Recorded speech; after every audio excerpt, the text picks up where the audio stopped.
Lionel Sanders joins us down at the Sketcher stand here at the Expo as well this morning. It's been all go down here. Lionel raced recently at the Ironman 70.2 World Championships, finishing in 9th position.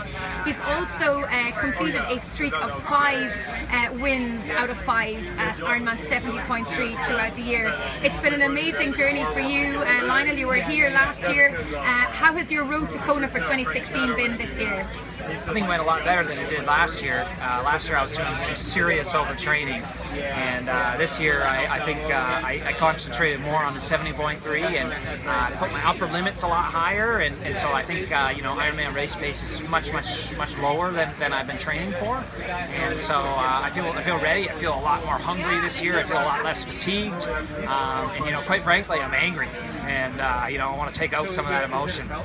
And how do you go from racing a 70.3 to going on to winning them back to back every race? Do you find that there's a lot of pressure going into a race to take a title, or is it just see how it plays out on race day and just get out there and do the best that you can? I mean, I think any pressure is always coming from yourself, and you put usually the most pressure on yourself, and so there certainly is a little bit of pressure, but I think if you're doing things for the right reason, which I believe I am, and that reason is because I want to see what I'm capable of. I want to push myself to the limit, and that is like the first and foremost goal, and then all the rest of those, you know, external results and things are all just secondary. And when you have that attitude, I think there really is no losing. You always win every race, regardless of if you win or not. And you know, once I cultivated that attitude, interestingly, my performances got much better because I was doing it for the right reasons. So I believe that your strengths are on the bike and the run, and the swim causes a little bit of trouble in the sense that you're on the chase pack rather than the lead group. That's one way to put it, sure. The polite way. The polite way to put it, yeah. I certainly am weaker in the water. I've improved a lot over the years.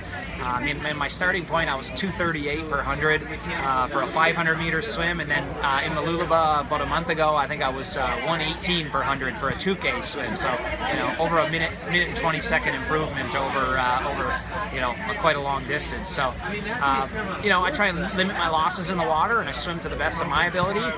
And then out onto the bike, yeah, I feel a little more confident, and that's where I try and make up some time and try and get rid of that deficit I gave in the water, and then out onto the run. But it's got to be controlled because you still have to run well. That's the thing. And so I sort of try and control that to the best of my ability and push the highest power I can, and still feel somewhat confident I can run after. And then out onto the run, you know, it's there's kind of a bit of a patience game that has to be played, because I think where you really run your best is in the second half of the run. So, you know, I hold myself back a little bit on that first half, and then the second half I try and push myself to the absolute limit and transcend my sort of self-imposed limitations.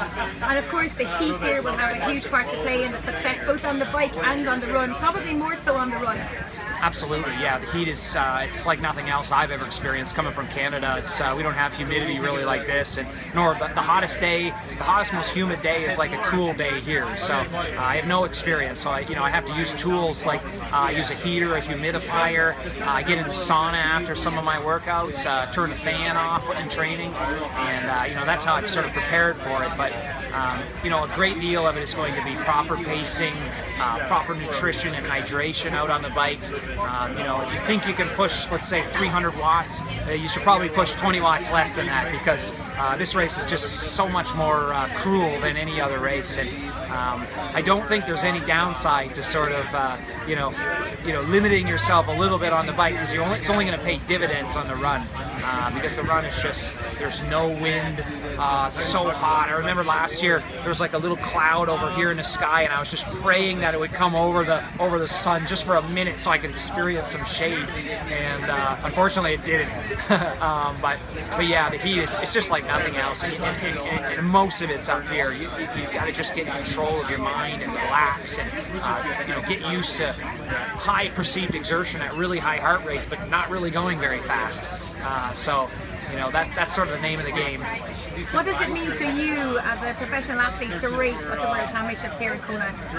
I mean, Kona has been, when I got into triathlon, when I Googled Ironman, that's how I got into it in 2009. The first thing that came up was the Hawaii Ironman World Championship, and it was a picture of Craig Alexander, you know, Finnish banner over the shoulders, the Australian flag in hand, teeth gritted, and you know, that image has been ingrained in my mind ever since. So to be here competing, and not only just competing, competing, but competing against guys like Craig Alexander, professional guys, is it's a surreal experience, really. It's just, I'm very grateful to be here, and you always have to keep that perspective too. Of course, the day might not go how you want it, but in the end, we're able, we're in good shape, we're in sound mind, and that's just a blessing to have that. Well, thank you so much for joining us here at the Sketcher stand at Kona. We wish you the very best of luck. I think you're going to be one to watch for Saturday. Well, thanks, I appreciate it.